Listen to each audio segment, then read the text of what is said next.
Divisions in Israel over the war in Gaza have been highlighted in the country's parliament today, the Knesset.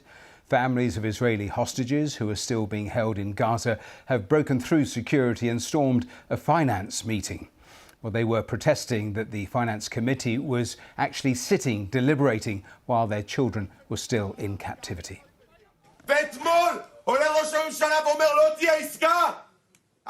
Were shouting shame on you and demanding that the committee members get up and act.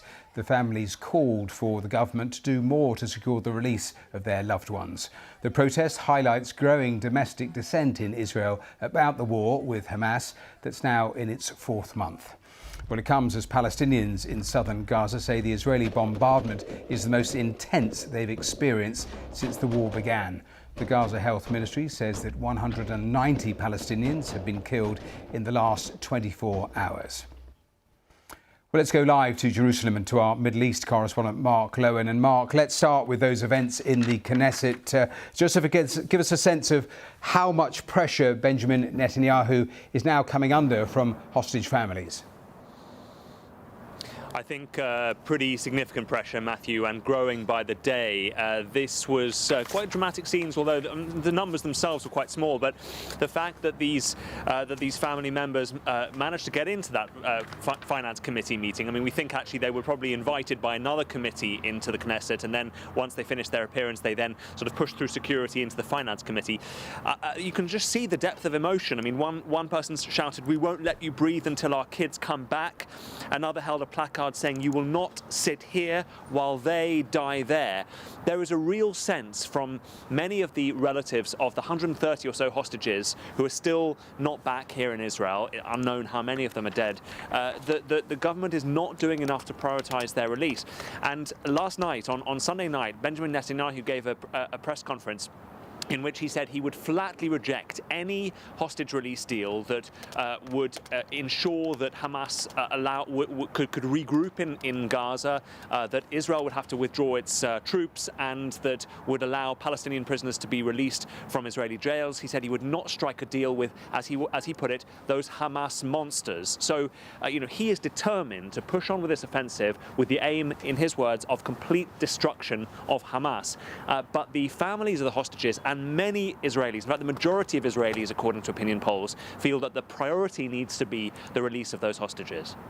And Mark, let's turn to events on the ground, because reports from southern Gaza from some people saying it's the most intense bombardment they've seen since the war actually began. Yeah, I mean, the health ministry in Gaza, run by Hamas, has said that 50 people were killed in overnight bombing and 100 people injured around Khan Yunis. There is intense bombardment now, aerial and naval, around Khan Yunis, which is where Israel believes the top Hamas commanders are holed up.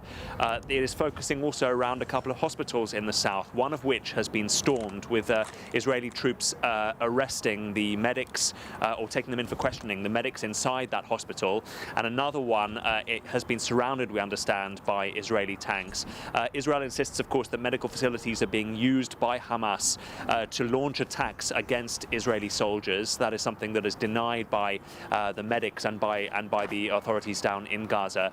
But there is a real sense that the south, of course, remains the focus of the military activity, and that from Khan Yunis, more and more refugees are moving even further south to Rafah. Rafah is right on the border with Egypt, and that is where the vast majority of Gazans are now taking refuge. It is a city that before the war had a population of around 280,000, now has about 1.3 or 1.4 million people sheltering there. That gives you a sense of the sort of the inundation of people who have gone down to Rafah. And the BBC has now estimated that about 75% of Khan Yunis, which is the main city in southern Gaza, is now under Israeli control. Mark Lowen there in Jerusalem. Thanks very much. Well, I've been speaking to Moshe Levy, whose brother-in-law is one of the hostages being held in Gaza. And I started by asking for his reaction to those scenes in the Knesset and whether he shared their frustration. Yes, of course. I'm part of the families, and we communicate all the time. This weekend was very intense. Ever since Hamas published another psychological warfare video on Friday, it led to a lot of frustration, anger, sadness among the families. And so today, every Monday, families of hostages go to the Knesset, to Parliament, to go to the different committees.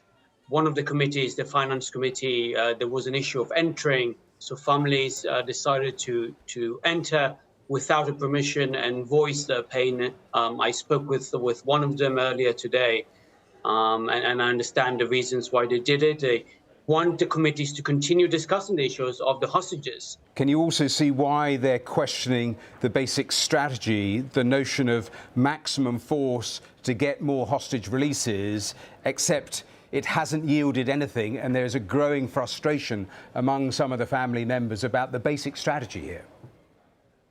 Yeah, I think there are varying opinions among the families about the strategy, about the policy of the government. And this weekend we saw several rallies, one of which was held in front of the Prime Minister's residence in Caesarea. I understand why there is criticism of the policy. As you said, it didn't yield the results we wanted.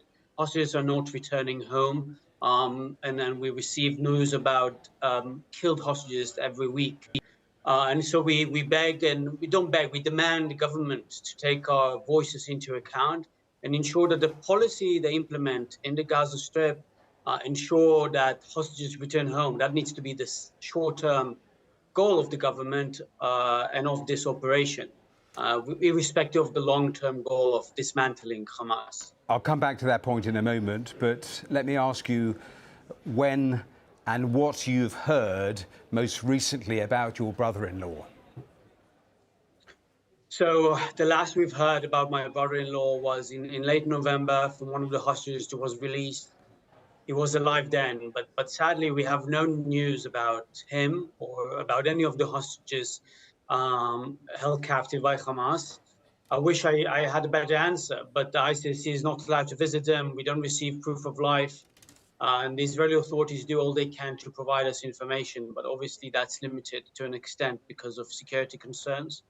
And Hamas will not provide us that information. All they do is provide psychological warfare videos, as they did last weekend and then on Friday. President Biden's Middle East coordinator is now in Cairo trying to make progress on all of this. US officials were reported as saying one of the further complications is that Hamas's demand is for a permanent ceasefire for any further hostage releases. Is that, in your view, a price worth paying? I'm not responsible for making that decision. I think Israel has a viable interest that it needs to preserve. If I look outside as an analyst, let's say, rather than a family member, and I understand the complexity, the geopolitical complexities that the government is facing, I think that we cannot allow Hamas to remain in power in the Gaza Strip after this operation, after this war, for the mere fact they committed to continue doing October 7 over and over again. And so I hope the different stakeholders will be able to bring both Israel and Hamas and their accomplices closer in the negotiations. It seems like there are different proposals. Yes.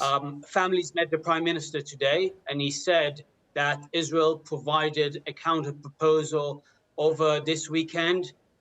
He couldn't elaborate about it, and we hope that proposal will bring about some progress in negotiations. A final question then, because we're seeing a real intensification in terms of the intensity of attacks in the south around Khan Yunis. How difficult, how excruciating is it for families every single day to watch events on the ground when they have no idea if their loved ones are in that vicinity? I think it's difficult. Generally, we don't want to witness war and suffering in our region. So it's difficult to see it, difficult to read the news, difficult to wake up every morning worrying that we hear about a loved one of us being killed, whether those who are held hostage, like my brother-in-law, soldiers on the ground. And I have compassion to any non-combatant who is involved in the middle of this fight. It's difficult, and I don't trust Hamas to be a good faith partner in solving this crisis. The opposite. They're doing the opposite. They already killed a few of the hostages and released videos that really make our life very excruciating. I hope this will end soon for the sake of everyone. But I understand that it cannot end without the release of the hostages, without the dismantling of Hamas. Archie Levy talking to me a little earlier on the programme.